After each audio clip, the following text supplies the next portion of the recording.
Hey, what's up guys? This is Anthony from Anthony's Customs, and for this review, we are looking at the McFarlane Toys DC Multiverse Batman. Final Suit Justice League the Sixth Dimension. They have so much space on the front. They could put a little bit more on the front for you inbox collectors, I think. But this one is one of their, I guess they're still calling them mega figures, I don't know. And I thought it would be fun to review because it's a unique thing. It's a new sculpt, obviously, mostly, and it's Batman. And if you're collecting McFarlane figures, there's a good chance you're collecting Batman figures. So what the heck, we might as well review it. So let's get it off the stand and take a closer look. Alright, before I show you the figure, I do want to show you my package. I like their packaging. I think the McFarlane packaging is one of the better packages, except for when they do the weird digital ones that are really, really ugly. The black, white, and blue look matches DC. It does suit the figures nicely. Having the same background for every figure works well. And it's just a good, nice, big window. Light on the side, light on the top, lots of light on the top. For you inbox collectors, this is a very displayable package. Lots of text on the side, almost none on the front, some photo on the back. Not photo, it's artwork. And it's pretty darn cool. This thing looks really nice. I have no idea the significance of it in the actual comics. I just know that it exists, and that's it. But it looks really cool on the artwork, and the figure is actually surprisingly accurate. It's not perfect, but we'll get into that. So, let's actually get into it. This guy is in stock at Big Bad Toy Store. If you need to get one, I'll put a link in the description below. He stands, well, to the top of the head about, let's say, 8 7/8, and then including the ears, closer to 9 3/4, give or take. And that's going to be about 22.5 and then 24.5. Here he is up against a Marvel Legends Darwin, which, you know what, let me grab a Batman. I guess it doesn't really matter which Batman does it. Okay, this one will do. Oh no, I just dumped all of his hands all over the place because I had him stuffed inside his cape. So that's a McFarlane Batman, so it's still quite large.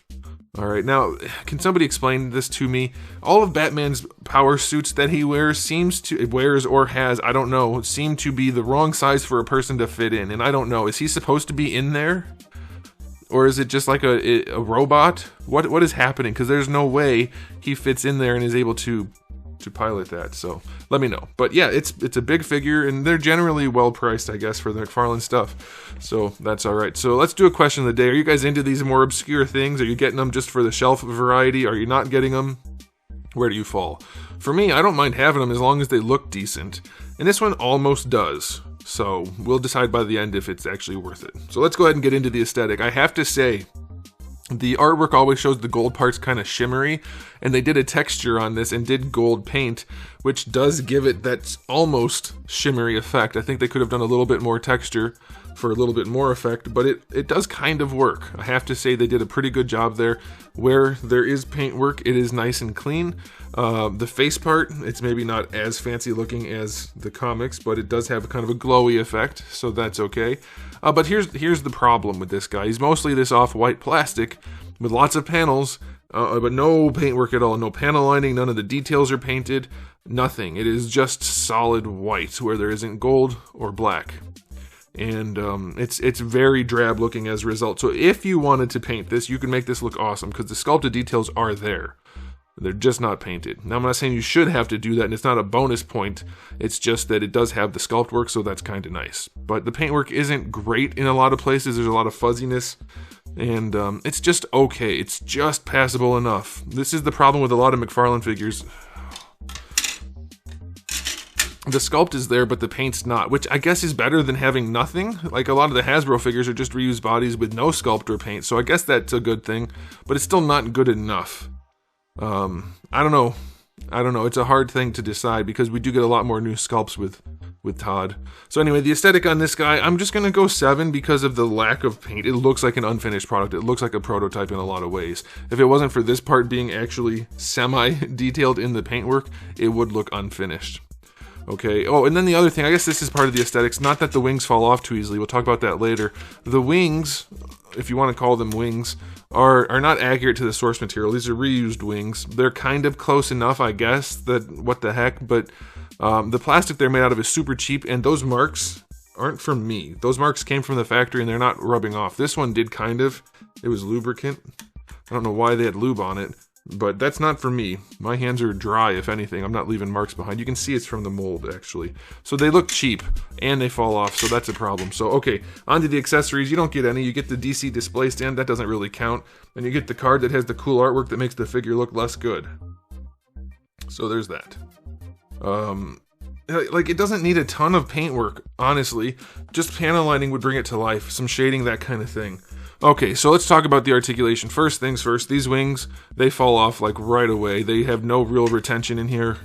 You can push them in there, but they will end up falling off. They're not snapping in or anything. They're just kind of wedging in to that heavy PVC, and as soon as you move them, they just become a floppy mess. So there's that. They do articulate, but just like on the first release, when you do that, they have to overlap. Oh gosh. So they, it's not great.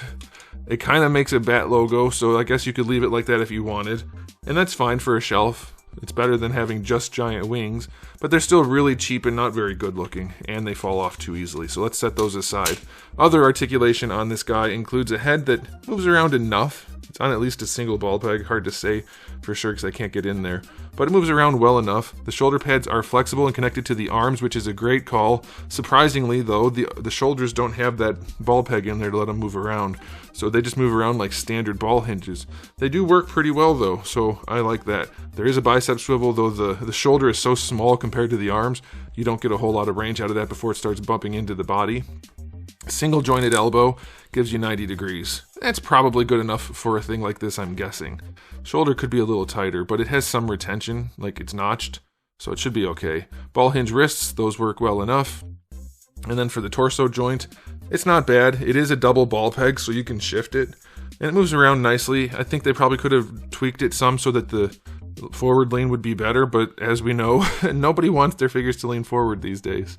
Alright, for the hips, I'm trying to figure out if there's a way to get better range if you tuck it in. You can't really tuck it in, so it looks to me like you just don't get good range. The hip joint itself, I don't know if you're going to be able to see it, technically is fine. It's probably better. It looks like it's a slightly better version of the standard McFarlane hip, but there's no room for it to go out to the side. Not that you really need to for this, but it doesn't have the range if you do want it. And then going forward, he has to kick out to the side some, and the way they connected this doesn't help any. So yeah, the hips are very, very limited. You're not going to get a whole lot out of that. You do get a nice thigh swivel though. Double jointed knee gives you really good range. That's nice, except for the fact that the knee is not lined up properly.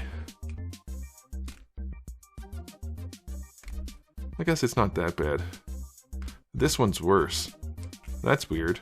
So they're not the same. Alright, so this one lines up fairly well. The knee pad lines up fairly well with the knee joints, so that it's not super off. And it is supposed to be centered if you look at the artwork. This one's not centered at all. This knee pad is way off from center. So that's super irritating. Now what you can do, because you can rotate the ankles, is just rotate the whole leg over so that the knee pads are centered. And if you're not going to bend the legs, you can't really tell that it's not lined up.